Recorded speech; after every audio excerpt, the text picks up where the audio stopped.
It's my great pleasure and honor to introduce Matthew Winkler, the founder of Bloomberg News and its editor-in-chief emeritus since 2015. I'm delighted he has agreed to be here to deliver the luncheon speech of the Center in Capitalism and Society's 14th annual conference. Matthew Winkler is an unparalleled figure in American news. In 1990, he co-founded Bloomberg News with Michael Bloomberg. Over the next 25 years, he went on to transform the company into an international media empire with 150 bureaus in 73 countries, employing 2,300 writers and editors. Bloomberg News includes a global television network, radio station, website, subscription-only newsletters, and 2 magazines, Bloomberg Business Week and Bloomberg Markets. Prior to co-founding Bloomberg News, Matt was a reporter and editor, first at the Mount Vernon News in Ohio. Interesting to know whether that's still around. It is, okay. Then at the Bond Buyer, and later at the Wall Street Journal and Barron's. Between 1991 and 1994, Matt also wrote the capital markets column for Forbes magazine. He's the co-author of the book Bloomberg by Bloomberg and the author of The Bloomberg Way, which has been called the News Service's Bible. So, without further ado, I welcome you to Matthew Winkler.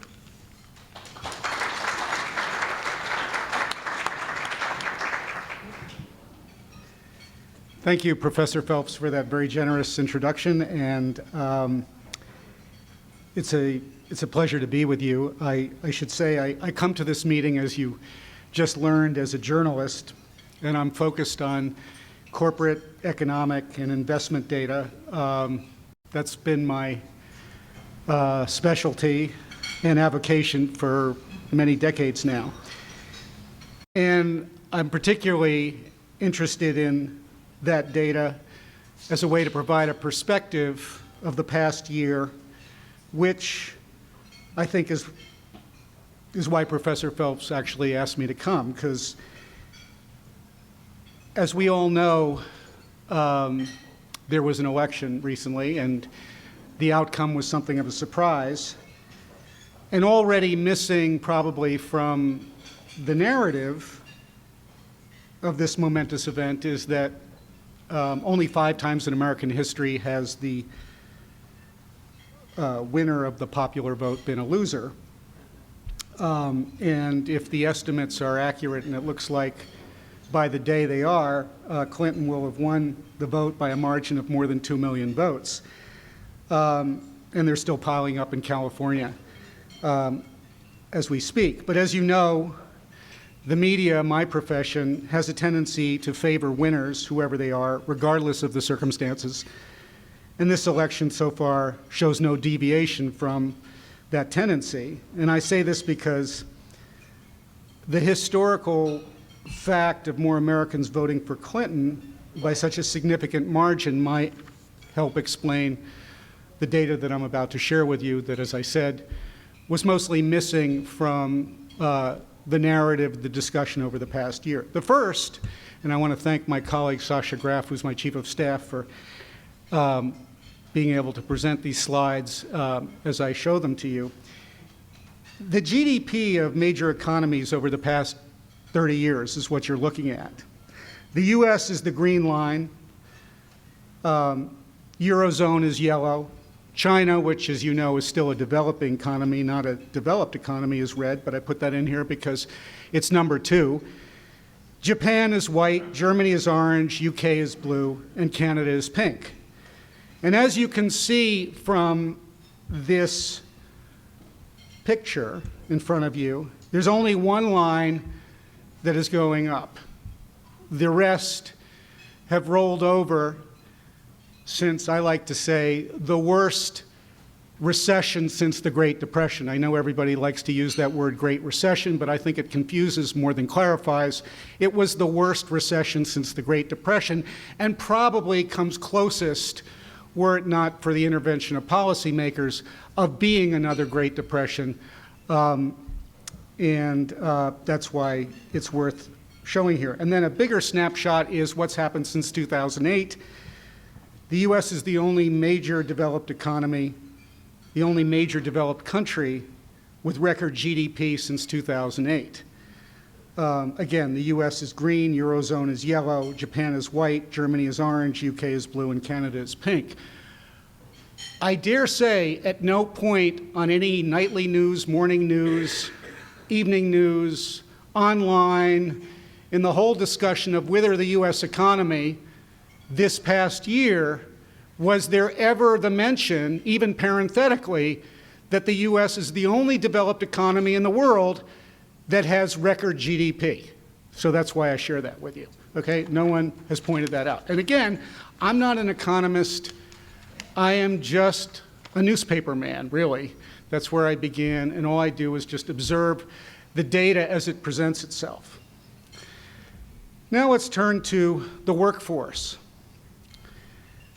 The number of workers in the U.S. to assemble motor vehicles and parts increased 48% from 623,000 people in June 2009, which you could argue was the worst point of the recession, to 932,000 currently, and that's according to the Bureau of Labor Statistics. And as you can see, it's quite a dramatic improvement from where we were. That's a 48% increase in the number of workers assembling motor vehicles and parts. Now let's juxtapose that. Let's go to another one. The number of workers in the U.S. construction industry increased 23% from 5.4 million in 2011 to the current 6.7 million. And then, again, that's according to the Bureau of Labor Statistics. And again, I'm sharing with you data that is empirically verified, that is instantly replicated, and so far I think you will agree with me, rarely did this data ever get into broadcast news at any time in the discussion of whether the U.S. in 2016. The next piece of data is total employment in the United States, and this is non-farm payrolls. And this increased 10% during this same period since June 2009, and the current total is 145 million jobs. Now, just put these three pictures in perspective. The big picture, of course, is non-farm payrolls went up 10%. So that's everybody's jobs all thrown into the same mix, up 10%. The specific group of workers that did the best under President Obama happened to be people who were making cars and construction, just for what it's worth, okay? And I'm just showing you data that was there. Next slide is since Obama took office in 2009, and you remember that year, the pessimism was pretty prevalent, to say the least. The stock market, as measured by the S&P 500, probably hit its low around the first week of March 2009. Very few people were bullish on the U.S. There was only one major investor, in fact, who was, and that was Warren Buffett, and you recall he had just bought some railroads, which gave you some idea of where he thought things were going. But in any case, he bought some railroads, and manufacturing jobs since that time increased 7%. Now, you might think that that's a relatively small number, and in some ways it is, but it happens to be the biggest percentage increase during one president's tenure since the 8% increase when Lyndon Johnson was president between 1963 and 1968. So another piece of context and perspective, I think, that was missing from the political narrative. Now let's go to trade, which unfortunately was essentially given up as a subject, any kind of redeeming value in trade, free trade. As the trade deficit of goods since 2011 is what we're looking at, trade surplus of services is still growing. And we look at it, the wage over labor grows 8% since 2011. Service wage gains 15%. I just want to pause and look at this for a second because this is a rather complicated chart. We have a trade surplus of services. Trade surplus of services. One of the biggest components of U.S. trade is our services, often completely missed in the discussion of trade, NAFTA, everything else. One of the big exports that we have in this country is our services. This is trade surplus of 41%.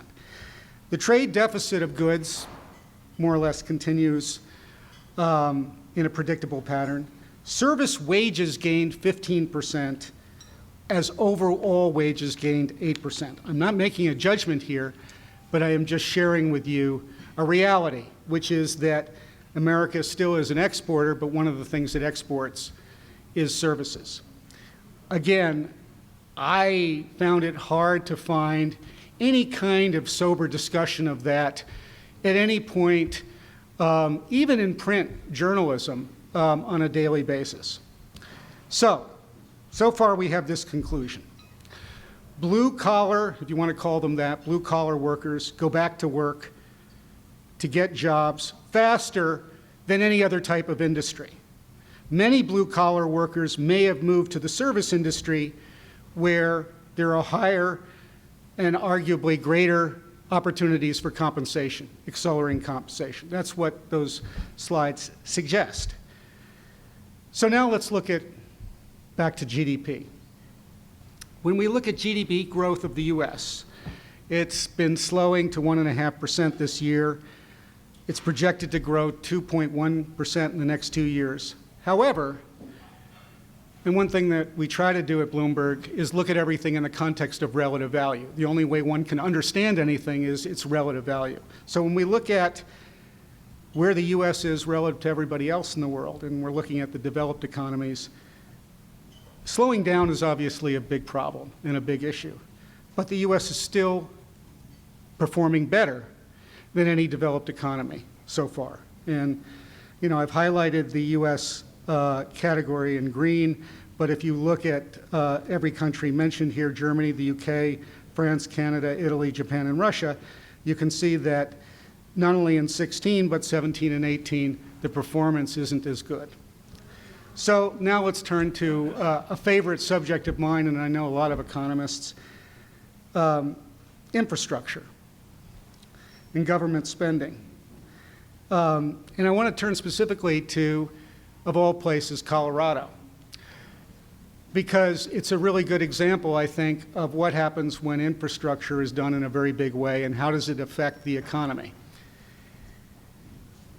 Colorado, you may recall, in the 1980s, when Federica Peña was the mayor of Denver, was actually losing population for the first time in its history as a state. It was losing population.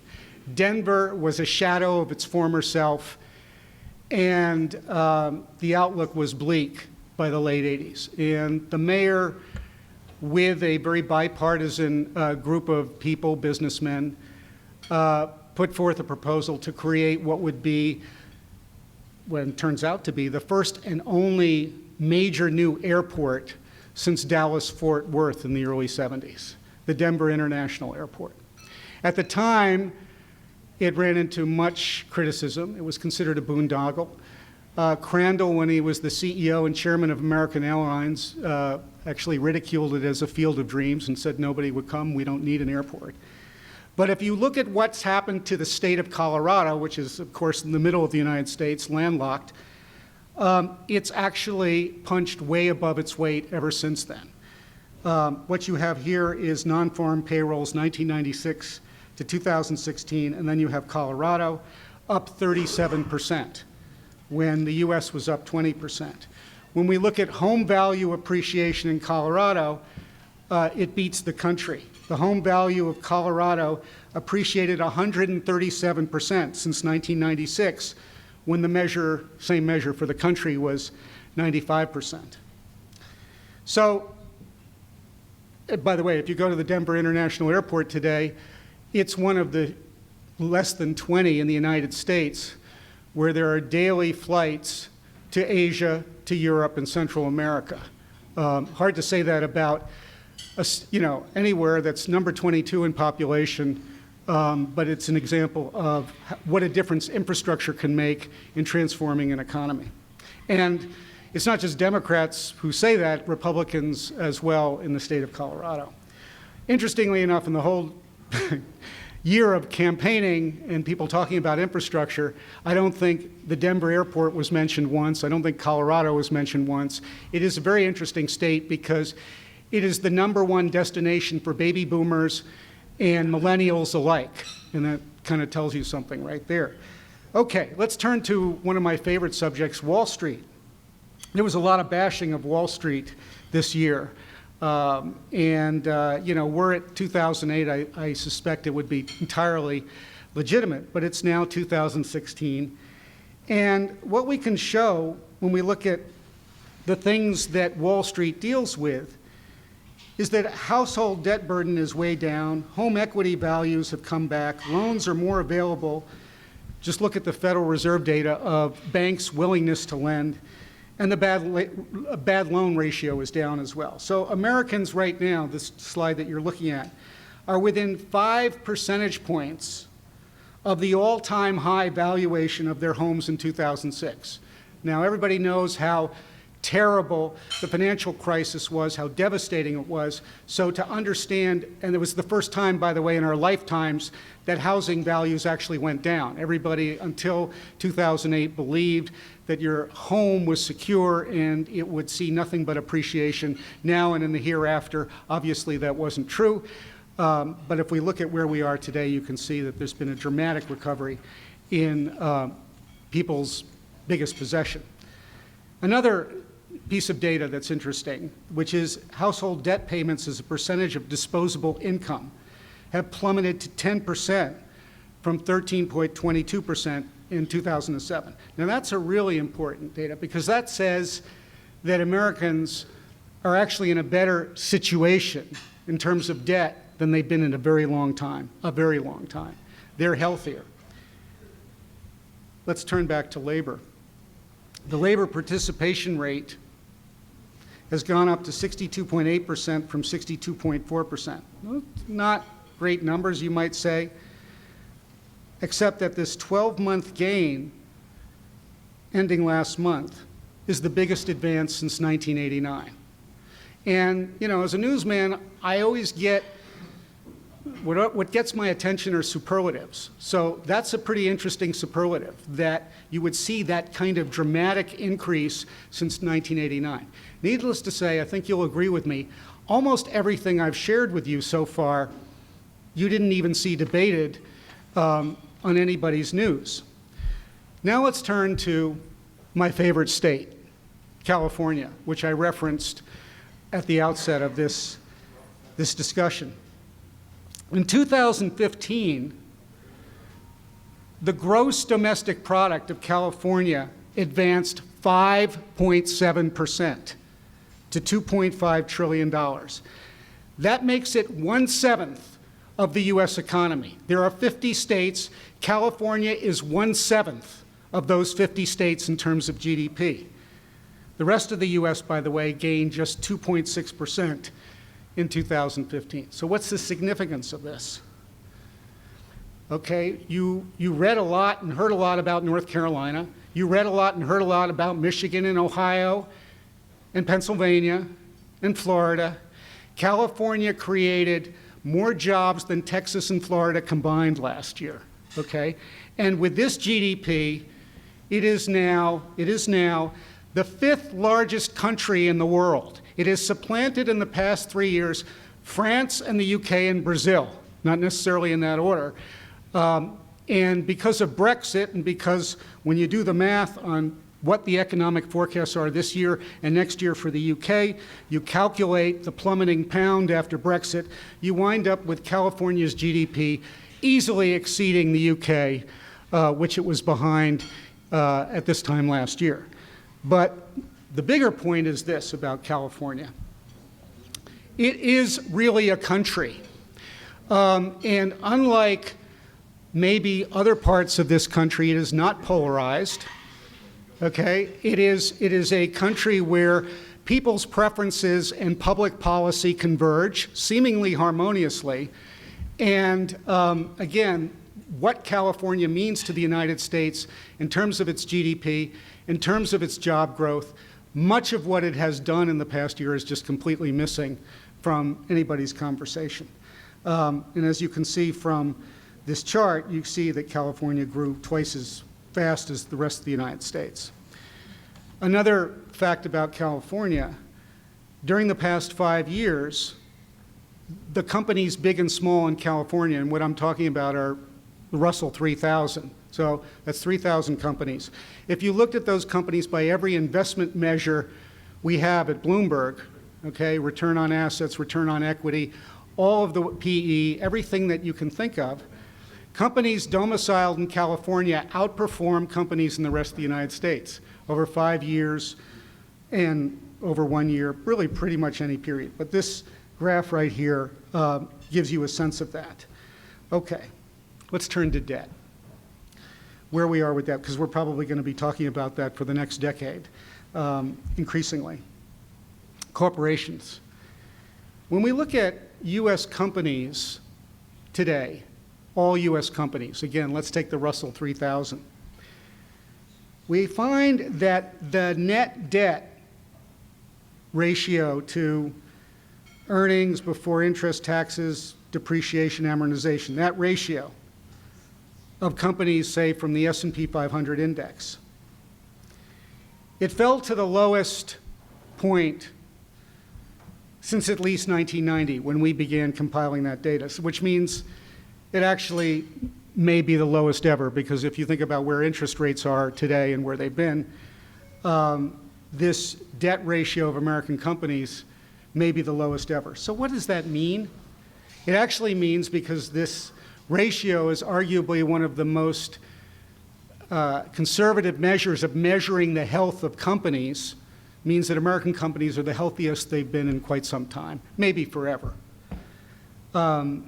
Again, this is a piece of data that may seem arcane to many people, but in fact it's very interesting in the context of where the United States is relative to everybody else. You can't find any kind of performance about corporate Britain, corporate France, corporate UK, corporate China, corporate Germany that comes anywhere near the performance of corporate America by this measure. Okay, so what about the American consumer? When we look at the sales per share from consumer, there's one more thing I want to point out. When we look at this, sales per share from consumer discretionary companies in the S&P 500, it's at a record. Now, everybody knows consumer discretionary companies, those are the things we don't need compared to consumer staples. The gap to the similar measure of consumer staples companies widened to a record since 2008. That's what this slide shows you. Now, growing spread could mean that consumers have the most disposable income to spend while not posting inflation concerns. I won't make that judgment. Leave it to people here and elsewhere to make that judgment. But this is a very interesting, by the way, this is a very interesting piece of data to tell us sort of where we are. So all I wanted to do was elaborate a little bit on a conversation I had with Professor Phelps many months ago. Like so many of us, the mood at the meeting where we were at was pretty gloomy. We, of course, did not know where things would end with the election, but we were just, like many people, ruminating over seemingly how angry everybody was and despondent and so on. And yet, there was plenty of data in our midst that says, well, things may not be great. They're a lot better than where they were. Thank you very much.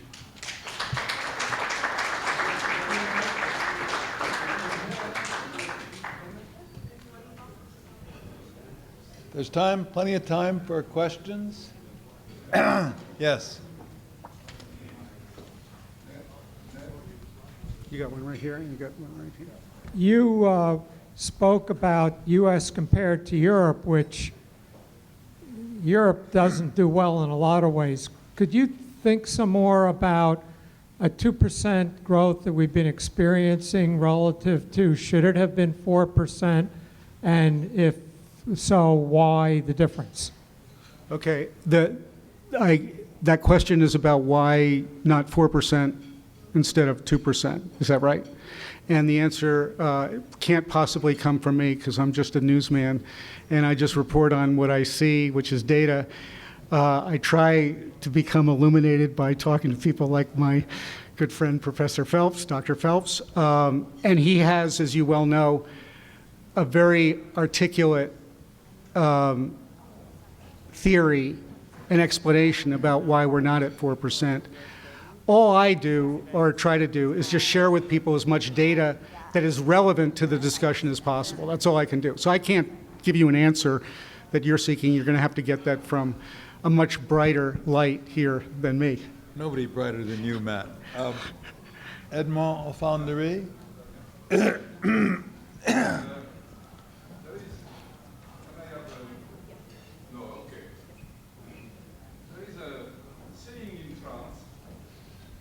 Which is, when I look at myself, I feel miserable.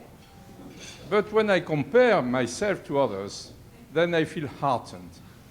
When you look at the electorates of Trump and Clinton, it's, I don't think that it is a coincidence that the electorate of Clinton is on the East and the West Coast, and the Trump electorate is in the center of America. Okay. Which is much more inward-looking. Yeah. And my opinion is that the fact that the new president of the United States has been elected by such an inward-looking electorate is a problem for the United States, and even a more serious problem for the rest of the world. I think that's undoubtedly true, everything you just said. And my favorite aunt used to say, after we snapped a picture of her, just give it 5 years and it'll look great. But all kidding aside, I think that's partially true about the election, although I would qualify it. Nevada is not on the West Coast. Colorado's not on the West Coast. New Mexico's not on the West Coast. Arizona was closer than it's been in a very long time. The margin of victory in the so-called battleground states was as slim as it gets. And if you go back to 2012, the margin of victory for Obama in the battleground states, and many of them, was as slim as it gets. So I think you have to be very careful about jumping to conclusions about, what the electorate is telling you. But here's what we do get from the data, the voters. As I said before, very few people are reminding us every day that she will have won the popular vote by a margin that may be a record of more than 2 million votes. And the people who voted, yes, they're on the East Coast, they're on the West Coast, but those people we're talking about are increasingly multicultural, multi-ethnic, very diverse, young and old alike, male, female, and transgender, gay and lesbian. And that actually is the future of the 21st century, certainly in America. That's where we're going. So I would hesitate to draw, some big conclusions just on the basis of the Electoral College, which twice now since 2000 has returned somebody who got fewer votes than the winner of the popular vote to the White House.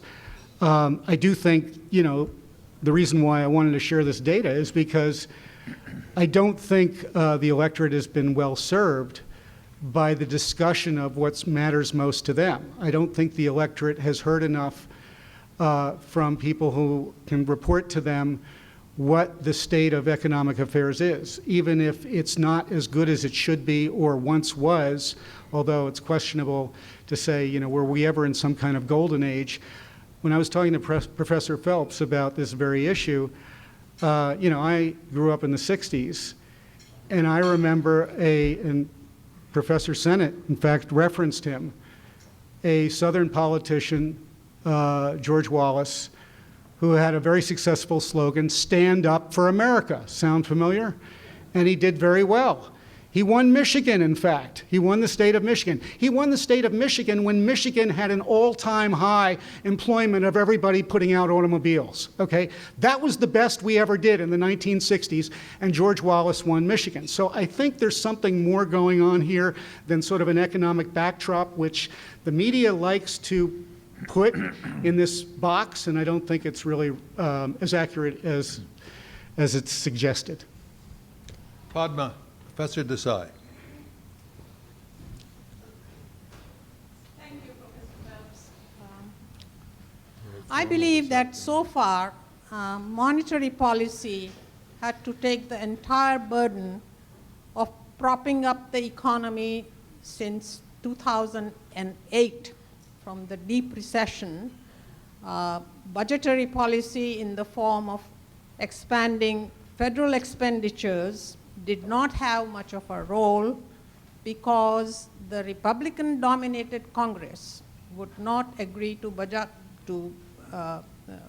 President Obama's proposals of federal expansion of federal budgetary spending. Do you think that now we have a Republican president-designate and a Republican-dominated Congress, this situation would change, that fiscal policy would take some of a role of propping up the economy? Thank you. Again, I'm not qualified to make that judgment or provide that assessment. I can say this. The one thing both of these candidates had in common was a commitment to infrastructure. And many economists have written quite significantly about how important infrastructure in the United States is and how constructive it might be. So I like to think that maybe we'll get lucky here, better lucky than smart, that we will see a fiscal policy that may have the impact. What would worry me, though, is if we have huge tax cuts at the same time that we have massive spending, and we've sort of been there before, and that's not a recipe for long-term growth. I'm not the only one saying that, by the way. I'm just repeating what's been said. So yeah, I'm hopeful. I will say this about monetary policy. In the almost 3 years, maybe it's longer than that Janet Yellen has been chair of the Federal Reserve, you've had, even with recent events, the lowest volatility in the debt market of any Fed chair, going all the way back to Paul Volcker. Okay, now granted, she didn't inherit the high interest rate regime that Alan Greenspan did, but it says something about the competence of the Fed under Janet Yellen, the first woman, by the way, made chair of the Fed in its 100-year history, that there was so much stability in the period that she took over as Fed chair. Philip? Do you have any disaggregated wage data that might indicate that there are pockets of the population that are kind of stuck? I don't have specifically that data, but I'm sure we can get it. Look, there are certain industries, I'm not saying anything that isn't obvious, there are certain industries in the country, particularly where I think you come from, where there has been a traumatic shift, coal, for example, and people's lives have been completely disrupted for the worse because of it. It's by no means the only example, but it's a good one, and it helps explain why West Virginia, as a state, is been convulsed politically the way it has. That, unfortunately, is a fact of our time. When people talk about NAFTA as being the enemy, I don't think NAFTA ever was the job creator or the job killer that either its enthusiasts or its detractors suggested. What it did do is it made the U.S. and Canada and Mexico much more efficient. And the proof of that, the proof of the U.S., Canada, Mexico connection being much more efficient as a region, is that when you look at the automobile industry today in the United States, it is actually today the most profitable of any automobile industry anywhere in the world, which is why everybody who makes automobiles or assembles them wants to be in the United States, whether it's BMW making most of, if not all of the SUVs that it makes for the world in Spartanburg, South Carolina, or SUVs coming out of Alabama from Mercedes. It's why Nissan is in Smyrna, Tennessee, and Toyota's in Covington, Kentucky, and of course Honda's been in Marysville, Ohio since the 70s. So everybody who makes cars and assembles them wants to be in the US. Why is that? Well, one, the market is pretty profitable, as I said, compared to everywhere else. The other is the efficiency. You can do more in the US market than you can do anywhere else. So none of what I just said was shared in any debate and any discussion about NAFTA over the past year. Yes.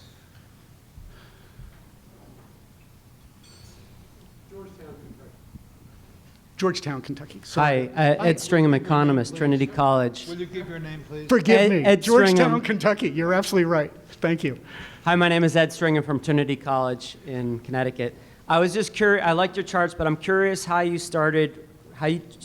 decided where the x-axis started. Some of them were 2009, some of them were 2011. If we want to actually look at an accurate depiction of what happened over the 8 years, why weren't you choosing 2008 to 2016, where we might have priced policies of the current president into them as they started? And then I'm also curious to know how you decided to have a positive or a negative assessment. So you showed about how there's a lack of corporate debt in America today, and you said, oh, this is amazing. And a lot of other people would say, well, this is terrible. Companies can't have access to debt. Private equity firms have highly leveraged companies, and they're outperforming publicly traded firms because publicly traded firms don't have access to debt. Thank you. Great questions. And let's take the latter first. What I showed you was the debt ratio, which is different from debt. The debt ratio is a way to calculate, essentially, is a company able, given all kinds of risks, to deal with those risks going forward. It is not a data point that says this is the level of debt that a company has. So it's a very important distinction, okay? So that's why we use the debt ratio, not to show you essentially the level of borrowing of a company, but to show you how that company is operating with the debt that it has. So that, and by the way, that is not an original, if you will, analysis. That's something that I think in all business schools, when they look at, how you look at companies, that's one way to measure it. Now, in terms of data points and where we started, the first one goes all the way back 30 years. So this is the big one, the big picture of GDP. The reason why I picked 2009 in some cases, because I was trying to say, okay, this is a political year, and we're measuring the performance of the most recent occupant. So might as well start when he started, which was in 2009. Simple as that. I wasn't trying to be clever in any way, but we could have started in 2008 if you like. But that's why we picked 2009.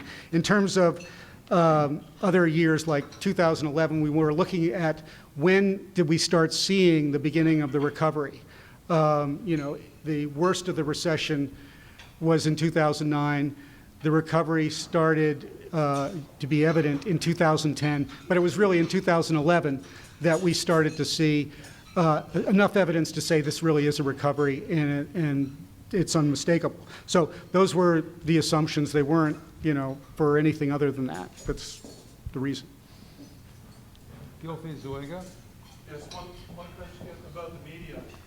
So what do you think is the role of the media, in particular channels like Fox News, in creating maybe false perception of these data, and a nation that is incapable of compromising and acting as one whole? I come from a very old-fashioned school of best practices, starting with if it isn't true, it isn't news. Show, don't tell. which means instead of telling people what is happening, show them what is happening with anecdotes, examples, data. To me, that enables us to get closest to what is accurate. I think it's impossible to find the truth. That's almost, like searching for the deity. But there is a way to inform people with facts and figures and context and perspective. It's a combination of language and arithmetic. And, unfortunately, we're in the age, truth in the age of Twitter is horribly compromised. Misinformation and information are constantly competing with each other. In some ways, the opportunity for journalism is better than it's ever been because we have technological tools to get at data like the type that I showed you. And even if somebody quibbles with it or takes issue with its validity, at least it's a starting point. And the discussion should be data-driven is what I'm saying. And the more data-driven the discussion is, the less emotional it is, the less ideological it is, and I hope the more informative it is. Last question or two. Going. Yes. Microphone, stand up, give your name, please. My name is Dallas Galvin, and what I'm asking about is, if you think about it, data, as we all know in academia, depends on the perspective you want. The data that you've given suggests that everything is kind of peachy keen and that the media didn't mention those things. When you talk about infrastructure, are you thinking, because this is a conference on the working class, that somehow or another there will be so many more jobs that working class people can get together, form unions, and actually have a real income? Because clearly they don't have an income. Otherwise, they wouldn't have voted the way they did. It isn't a question just of not enough information, which I agree with you, in the media.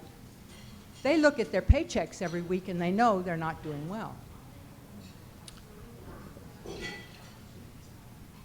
What's the question? What's the question? My question is, do you think that changes in infrastructure... Into the microphone, please. Okay. Sorry. What you suggest is that the growth of infrastructure investment is somehow or another going to change things. And what I'm saying is that the people who voted more than likely for Trump, but in any case who vote every day by going to the bank and looking at their paychecks, know that this data that you've just shown is divine if you happen to be in the 100,000 up category. But for regular people, the reason they voted against Mrs. Clinton is in large measure because they didn't feel that they were getting it. Do you think that the infrastructure increase will cause more union involvement and therefore an increase in real salaries and real ability to... I'll give you an example of what I'm talking about. And I think everybody in this room actually can relate to it. First of all, I would say infrastructure is not a panacea, and it never will be.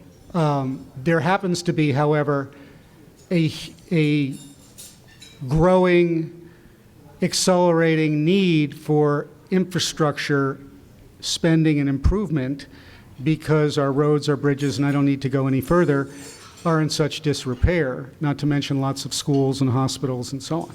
So it would be to our benefit as an economy to have these institutions fixed for the better, and one of the byproducts or benefits, of course, is that we'll put a lot of people to work who otherwise wouldn't be working. Now, let me give you an example that's right here in our backyard. In 2009, the U.S. government, thanks to Frank Lautenberg, had passed legislation that enabled the state of New Jersey for the first time to get money back in a big way that it had been giving to Wyoming. And what I'm talking about was the infrastructure plan to build a new tunnel under the Hudson River. Now, the year is 2009. We're in the depths of the Depression. Okay, I think even people like Professor Phelps and Bill Howard. would agree that was a good time to build a bridge and a tunnel. That was a really good time. For New Jersey, it was a really good time because the economy was in desperate shape. The housing industry was a shambles. Just the commitment to build that tunnel in 2009 would have had a knock-on effect for the housing industry, for business, and everything else.